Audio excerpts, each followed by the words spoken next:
जिस तरीके से जनरल साहब ने अभी हमको बताया, जनरल चतुर्वेदी ने हमें बताया कि उनकी ये पोस्चरिंग है, वो एक प्रेशर टैक्टिक्स कर रहे हैं। मैं आपसे ये जानना चाह रहा हूं, हाउ लॉन्ग ताइवान इस सबको बर्दाश्त करेगा, क्योंकि किसी भी वक्त ट्रिगर पॉइंट में बन सकता है और हमें अच्छी तरीके से पता है कैसे वर्ल्ड वॉर हुआ था। एक, अगर मैं गलत नहीं हूं तो एक चरवाहे की वजह से, if I am not wrong.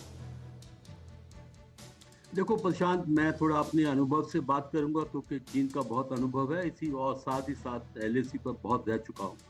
थोड़ा इतिहास में जाने की जरूरत है। देखो, आज से 72 साल पहले 1949 में जब कम्युनिस्ट रेवोल्यूशन हुई थी, तो उस टाइम उनका कहना है कि वो ताइवान को अपने साथ नहीं मिला पाए। तो वो कहते हैं हमारी रेवोल्यूशन अधूरी रही है, जब तक ताइवान हमारे साथ नहीं मिल जाता तब तक जो रेवोल्यूशन है वो पूर्ण नहीं हुई पाई।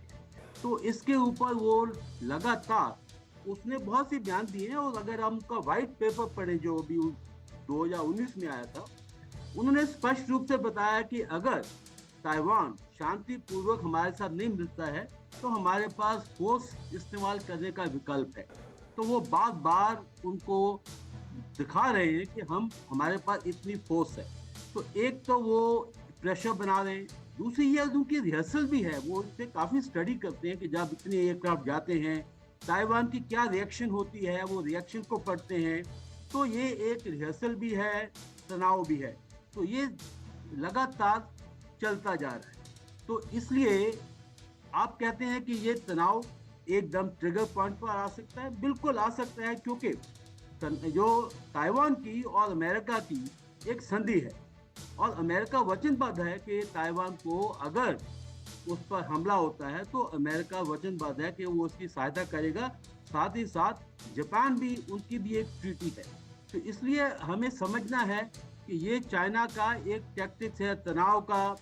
वो देखना चाहता है कि ताइवान कैसे रिएक्ट करेगा, कैसे रडार उनके खुलते हैं, उसका पूरा वो जायजा लेता है, एक का रिहर्सल भी करता है और दुनिया को मैसेज देता है कि देखो हमारे पास इतनी ताकत है। जैसे H-6 बॉम्बर्स हैं, Su-30 एयरक्राफ्ट हैं, J-10 है।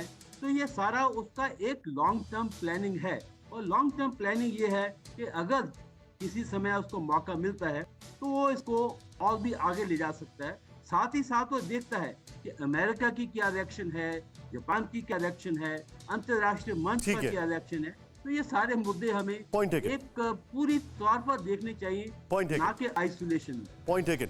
यानी कि दो यहां पर व्यूज हैं। जनरल चतुर्वेदी का ये कहना है कि चाइना पोस्चरिंग कर रहा है, जैसा कि कई सारी स्टडीज में भी सामने आया है। जनरल द्विवेदी का ये कहना है कि ये फ्लैश पॉइंट बन सकता है। अड़ी सोमवार से शुक्रवार शाम 6 बजे सिर्फ TV9 भारतवर्ष पर।